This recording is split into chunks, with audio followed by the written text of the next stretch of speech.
बेटा तुम काहे को खड़े हो यहाँ पे? यहाँ पर तो सिर्फ वही लोग खड़े होंगे ना जो गांव की सरपंची लड़ रहे हैं। चुनाव चिन्ह बताया जाएगा आज। तुम तो खामखा की भीड़ लगा के खड़े हो। मैं आके बता दूंगा मेरा क्या चुनाव चिन्ह आया है और आप मुझे वोट दे देना। क्योंकि अब की बार गांव से मैं ही तो सरपंची लड़ रहा हूँ, तो हमारे गांव का एक ही चुनाव चिन्ह आएगा, वो मेरा। बुड्ढे, अगर तेरे यहाँ पे खड़े होकर ज्यादा बकचोदी करी ना तो ये तेरे सगरे दांत दिख रहे हैं ना, तोड़ने में ज्यादा टाइम लगेगा मेरे को। और जितना हो सके उतने कम दांत दिखा मेरे सामने खड़े होकर। जानता नहीं है कि तू अभी इस गांव के कालिया डॉन को। भैया तुम गांव के होने वाले सरपंच थे, ऐसा बात कर रहे हो, शर्म ना आ रही तुमको? क्या बोल रहा था, दोबारा बोलिए। मैं यूँ बोल रहा हूँ, मैं गांव का होने वाला सरपंच हूँ और तुम मेरी यही इज्जत बिगाड़ दे रहे हो। ऐसा बात करोगे तुम?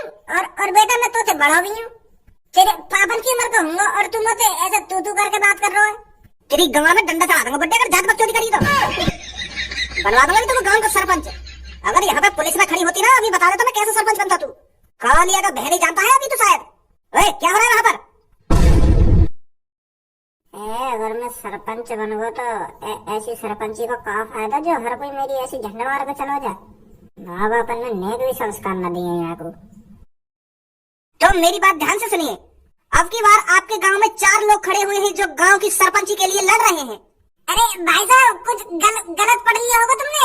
4 लोग खड़े रहे थे हमारे गांव के, सिर्फ मैं ही खड़ा रह रहा हूँ अब की बार। जब मैं ही खड़ा रह रहा हूँ तो मेरा ये चुनाव चिन्ह आया होगा। तुम खामखा की 4 लोगों ने गिने ले रही हो। अरे आप मान के चलिए मैं ही गांव का सरपंच हूँ। कोई 4 वाले लोग खड़े नहीं रहे। अगर 4 लोग खड़े होते तो हमें जानकारी न होती। दोबारा अपने कागज में चेक करो। अरे चाचा जी, तेरे को क्या मैं चूते दिखा रहा हूँ? अब तू बताएगा कि मेरे को क्या गलत है क्या सही है। अरे ये मेरे बाल और मुंह ऐसे ही सफेद नहीं हो गए हैं कि आपने कुछ गलत पढ़ लिया है। सॉरी। तो अब की बार आपके गांव से 4 लोग गांव की सरपंच लड़ रहे हैं। एक का नाम है रामूलाल। हाँ, मैं ही रामूलाल। मैं कह रहा हूँ ना, मैं खड़ा हूँ गांव की सरपंची पे। और अब जब 3 नाम तुम बोलोगे ना, वो देखिए गलत लिखेंगे, गलत। तो गलती से चला दिए कहीं ने। हमारे गांव में से और कोई खड़ा नहीं हुआ है गांव की सरपंची के लिए। तू अपना मुंह बंद करेगा या नहीं करेगा? और दूसरा जो है जो गांव की सरपंची के लिए लड़ रहा है उसका नाम है छपरी। कोई है यहाँ छपरी नाम का? कोई हो गई ना, मैं पहले कह रहा हूँ गलत नाम चल गए 3। मैं हूँ जी छपरी। और तीसरा जो गांव की सरपंची के लिए खड़ा हुआ है उसका नाम है कालिया। कौन है कालिया? मैं हूँ कालिया। बहुत अच्छे, 3 ही होंगे हम। चौथा भी है कोई? हाँ, अभी एक और बचा हुआ है। और जो सबसे लास्ट गांव की सरपंची के लिए खड़ा हुआ है उसका नाम है भज्जी। है कोई यहाँ पर भज्जी नाम का? भज्जी कौन है ये भज्जी? भज्जी नाम का तो कोई है ही नहीं यहाँ पे। ये तो गलत ही दिखे नाम। तुझे गलत बना दूंगा मैं अब की बार, तुझे ज्यादा बकचोदी करी तो। है यहाँ पर कोई भज्जी नाम का? चलो ये भज्जी जो भी है इसका चुनाव चिन्ह हम उसके घर पहुंचा देंगे। तो मैं आप सबका चुनाव चिन्ह बता देता हूँ। तो रामूलाल का चुनाव चिन्ह है मोटरसाइकिल, और छपरी का चुनाव चिन्ह है कार, और कालिया का चुनाव चिन्ह है बंदूक, और लास्ट भज्जी का चुनाव चिन्ह है दूध। तो आप सबको बेस्ट ऑफ लक। ईमानदारी से चुनाव लड़िए और चुनाव जीतकर ईमानदारी से ही अपने गांव का भला करिए। जीने का इशारा मिल गया, डूबा था गाँव वालों की मदद में, अब किनारा मिल गया। इन मदन चोदों ने हमको धोखा है दिया।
चोर। पापा। अरे आप सब गांव वाले इतनी संख्या में, वो भी मेरे घर। भज्जी ने कोई गड़बड़ी कर दी है क्या? देखो, अगर उसने किसी के साथ गलत कर दिया है तो मैं उसकी तरफ से माफी मांगता हूँ। वो हमारा बेटा ऐसा ही है। हम उसको रोज खूब समझाते हैं, पर उसके दिमाग में कुछ भरता ही नहीं है, तो मैं उसकी तरफ से माफी मांगता हूँ। अरे दादाजी, ऐसी कोई बात नहीं है, आपके भज्जी बेटे ने कोई गड़बड़ी नहीं करी है। अरे बस हमें तो उसकी मदद चाहिए। आपका भज्जी बेटा बहुत अच्छा है, आदत का भी बहुत अच्छा है और दिल का भी बहुत साफ है, पर जब कोई उसका मूड खराब कर देता है तो वो हो जाता है आग बबूला, तब वो खतरनाक बन जाता है। वैसे आपका बेटा बहुत अच्छा है, तो इसलिए हम आपकी मदद मांगने आए हैं। मेरी मदद? जी, आपकी मदद। वो क्या है ना, आपका भज्जी बेटा सरपंची पे खड़ा हुआ था, पर वो अब सरपंची लड़ने के लिए मना कर रहा है। और वो सरपंची पर खड़ा होने के लिए इसलिए मना कर रहा है क्योंकि हम गांव वाले ने उसका साथ नहीं दिया। अभी हम सब गांव वाले एक चोर के बहकावे में आ गए थे, हम उसको वोट देने चले थे, पर उस चोर के साथ 1-2 घंटे रहकर हमारी आंखें खुल गई। हमें पछतावा हो रहा है अब कि हमें भज्जी के साथ रहना चाहिए था, भज्जी को वोट देनी चाहिए थी। तो इतने में ही तुम्हारा भज्जी अब आग बबूला है तो गांव वाले ने मेरे से गद्दारी कर दी, तो अब लड़ाई ना चुनाव। तो यही बार हम तुमसे कहने आए कि भज्जी तो दोबारा कहो, दोबारा सरपंची पे खड़े हो गए और हम लोग जिताएंगे। नहीं तो यार गांव की रेड़ मार देंगे वो चोर। वो लोग सरपंची पे खड़े हैं जो लोगों की जेब काटे और लोगों को किडनैप करके ले जावे। अब तुम्हें सोचो, अगर वो गांव के सरपंच बन गए तो वो गांव का क्या हाल करेंगे। तो ये बात हमने तो पहले सोची नहीं, पर अब हमारे दिमाग में आ रही है ये बात कि उनसे बढ़िया भज्जी है। तो यही मारे हम तुमसे कहने आए कि भज्जी को दोबारा खड़ा करवाओ सरपंची पे। अच्छा चलो मैं बात करूँ। अरे यार भज्जी बेटा, खड़ा हो ले दोबारा सरपंची पर। अरे हमने तेरे से माफी तो मांग ली है, हम मानते हैं हमने गलती करी है, पर बेटा तू ही खड़ा हो ले, तू ही इस गांव का भविष्य है, तू ही इस गांव की तरक्की करा सकता है। नहीं तो बेटा वो चोर पता नहीं क्या करेंगे हमारे साथ। मैं भज्जी ना हूँ। बेटा अगर तू बाल और कपड़े चेंज कर लेगा तो हम तुझे पहचानेंगे नहीं। अरे 6-7 सालों से तू गांव वालों की मदद करता आ रहा है, हमारा चेहरा तेरी आंखों में बसा हुआ है बेटा। तुझे क्या लगा अगर तू अपने बाल चेंज कर लेगा तो हम तेरे को पहचानेंगे नहीं? हम अच्छी तरीके से जानते हैं अपने प्यारे बेटे भज्जी को। सही कह रहा हो, यू भज्जी ना है।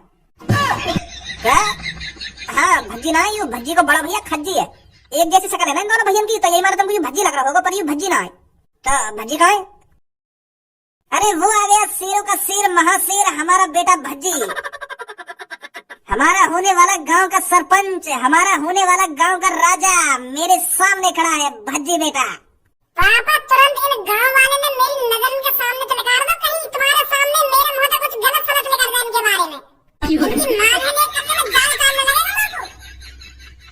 मैंने तुमसे बाहर ही साफ साफ मना कर दी ना कि हमने कोई गांव के सरपंच वर्पंच नहीं लड़ा, फिर भी तुम मेरे घर पे आ गए। अरे भज्जी ने बहुत बड़ी गलती कर दी थी जो गांव की सरपंची के लिए भज्जी खड़ा हो गया। अरे मैंने तो तुम सब गांव वालों को अपना समझकर गांव की सरपंची लड़ रहा था कि मैं इनका कुछ भला कर दूंगा, इनका घर पक्का बनवा दूंगा, इनकी गांव की सड़कें पक्की करवा दूंगा और गांव को दुबई जैसा बना दूंगा, दुबई जैसा। पर तुम भूखे लिए घूमे राजी रहोगे। अरे क्या नहीं किया था भज्जी और धनुआ ने तुम्हारे लिए। अगर तुमको कोई किडनैप करके ले जाता तो भज्जी धनुआ तुमको बचा कर लाया करते थे। तुम्हें हर एक मुसीबत से निकाला भज्जी और धनुआ ने, और 8-9 साल कड़ी मेहनत कर तुमने हमें ये सिला दिया।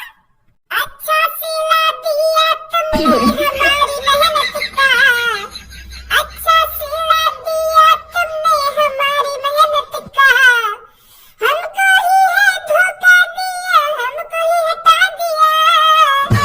अब किसी की नहीं सुनेगा भज्जी, अब तुरंत मेरी आंखों के सामने से निकल जाओ तुम। अरे धारा जी समझाइए ना अपने भज्जी बेटे को। अरे भज्जी बेटा, इतना गुस्सा होने की कोई जरूरत नहीं है गांव वालों पर।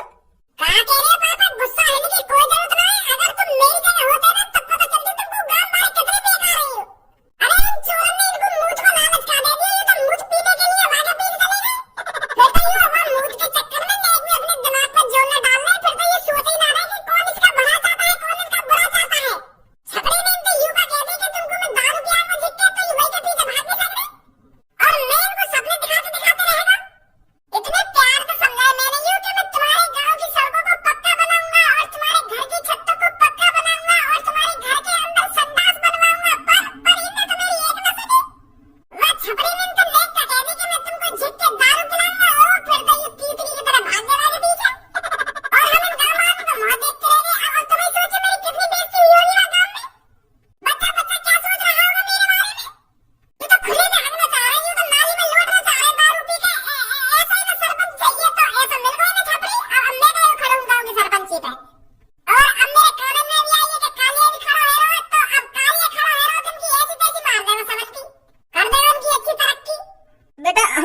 कह तो रहे हैं हमने बहुत बड़ी गलती कर दी है, पर अब इस गलती की इतनी बड़ी सजा मत दे बेटा। 5 सालों में वो हमें बर्बाद करके रख देगा। अगर वो इस गांव का सरपंच बन गया तो माफ कर दे यार भज्जी बेटा, तू दोबारा खड़ा हो गांव की सरपंची पर। तू ही एक लड़का है जो उन सबको हरा सकता है और उन दोनों को डांट धमका के रख सकता है। भज्जी जब गांव वाले इतने प्यार से कह ही रहे तो खड़ा है दोबारा। अगर ऐसे गुंडा लोग गांव के सरपंच बनने लग गए ना तो गांव का क्या होगा, तू सोच एक बार। अरे मैं यही तो सोच रहा पापा, पर इन्हें सोचा नहीं बाबू। अगर ये बात है पहले सोचते तो मैं खुशी-खुशी में लड़ता गांव की सरपंची। चल अब भूल इन बातों को। वैसे भज्जी बेटा सरपंची के चुनाव चिन्ह आ चुके हैं, तेरा दूध है और तू चिंता मत कर, हम सब गांव वाले दूध ही दबाएंगे। दूध दबाओगे? कौन का दूध दबाओगे? अरे कोई वैसे दूध नहीं दबाएंगे, हम दूध का बटन दबाएंगे और तेरे को जिताएंगे। अच्छा ये बात है। ठीक है तो खड़ा है मैं गांव के सरपंची पे। अरे बहुत बहुत शुक्रिया भज्जी बेटा, बहुत बहुत शुक्रिया। बुढ़े साले मूछड़, तेरी इतनी हिम्मत हो गई जो तू काले के खिलाफ सरपंची पर खड़ा होगा? अरे तुझे एक बार चेक करना चाहिए था कि अब की बार गांव की सरपंची कौन लड़ रहा है। देखना चाहिए था कि कालिया डॉन अब की बार गांव की सरपंची लड़ रहा है, और फिर भी तूने बिना देखे बिना कुछ सोचे समझे गांव की सरपंची पर खड़ा हो गया। अब तो सीधा तेरे को मौत के घाट उतारना पड़ेगा, ताकि गांव वालों को पता चल सके कि कालिया के खिलाफ जो भी गांव की सरपंची पर खड़ा होगा उसका अंजाम क्या होगा। गंजे निकाल चक्कू। भैया मोना पता है तू भी गांव के सरपंच में खड़ा है ना यार। मेरे साथ कैसे मत कर यार, तू खड़ा है ना यार, पर मारा मारी मत कर यार, चक्कू बक्कू मत लेकर मत। भैया चक्कू मत लिखा यार, चक्कू मत लिखा रही, ऐसी बात कर लो बिना चक्कू के। मैं समझ रहा हूँ तुम्हारी बात, मैं क्या कह रही हूँ, तुम क्या कह रहे। मो कोई दिक्कत ना भाई साहब, तुम ही खड़े है ना गाँव की सरपंची पे। अरे मैं तो बहुत खुश हूँ जब आप गांव के सरपंची के लिए लड़ोगे और सरपंची जीतोगे और गांव का भविष्य सुधारोगे। मेरा लौड़ा सुधारा गांव का भविष्य। अरे मैं गांव की सरपंची इसलिए नहीं लड़ रहा हूँ ताकि मैं तुम लोगों का भला कर सकूं। मैं गांव की सरपंची इसलिए लड़ रहा हूँ ताकि मैं दिखा सकूं कि गांव के अंदर कालिया का कितना दया है। जब कालिया गांव का सरपंच बनेगा तब दिखाएगा असली गुंडागर्दी। मैं तुम्हारा भला करूंगा गाड़ुआ। तेरी हिम्मत कैसे आएगी ऐसा सोचने की? मतलब तुम गांव की सरपंची जीत गए तो गांव वालों के लिए कुछ मदद नहीं करोगे? मेरा लोड़ा मदद करे, क्या बार बताऊं तो मैं काय की मदद नहीं करूंगा और तुम सब गांव वाले मोगी वोट देंगे। समझा ना समझा? हाँ समझ गए भाई साहब। निकलो यहाँ से। या लात ध्यान रखियो और दिन रात या लात अपने दिमाग में रखियो कि कैसे लात पड़ी है पीछे से तेरे। अब तो लात ही पड़ी है, अगर तूने गांव में जाकर वोट मांगने की कोशिश करी ना तो गांव में चक्कू भी घुस जाएगा। तेरी गांव के जो 2 का तीर है ना 3 बना दूंगा 3। निकलो यहाँ से। जा रहा हूँ यार, तुम तो खाना में लात मार रहे हो। अरे तेरी जान बची वो काफी नहीं है क्या तेरे लिए? काफी है, बहुत काफी है। गाड़ तो लात मारते रहो मेरे, पर जान तो बच रही है ना मेरी। कोई बात ना, जा रहा हूँ। तो थोड़ा बहुत प्रचार भी कर दूं तेरी गांव की सरपंची को। गांव के आदमी तो तेरे संग ही है, पर गांव की औरत भी तो तुमको अपने संग करनी पड़ेंगी, तभी बात बनेगी तेरी। अगर गांव के लेडीज ने वह कालिया या छपरिया वोट दे दी ना तो हार भी सके तू। बता दो इनको कि हमारा अपना भज्जी गांव के सरपंची पर खड़ा हो रहा है तो इसको ही वोट देना। अब तो चुनाव चिन्ह भी आ गए अपना, एक बार इनके कान में डाल दूं कि वोट कहाँ पे देनी है कहाँ पे न देनी, कहाँ दबानो कहाँ न दबानो। हाँ सही कह रहे हो, बात कर जाके। हेलो नमस्ते जी दोनों को। नमस्ते, बताइए। वो जी मैं आपसे ये बात करने आया हूँ, मेरे दोस्त को आपकी थोड़ी मदद चाहिए। हाँ बताइए, क्या मदद कर सकते हैं? मैं बस तुमसे इतना कहना चाहता हूँ, तुम है ना बस मेरे दोस्त को दूध ही दबाएंगे। अगर तुम दोनों मेरे दोस्त भज्जी को दूध दबाएंगे ना तो हम दोनों तुम्हारा ये एहसान कभी ना भूलेंगे। है मेरे दोस्त को दूध दबाएंगे ना तुम?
मैं लैट्रिन भी बनवाऊंगा और घर की छत भी पक्की करवाऊंगा। तुम तो जान ही हो हम कैसे ना कितने शरीफ बालक है। मेरे पापन को तो जानती होंगी तुम, वो धारा जिनकी बहुत सारी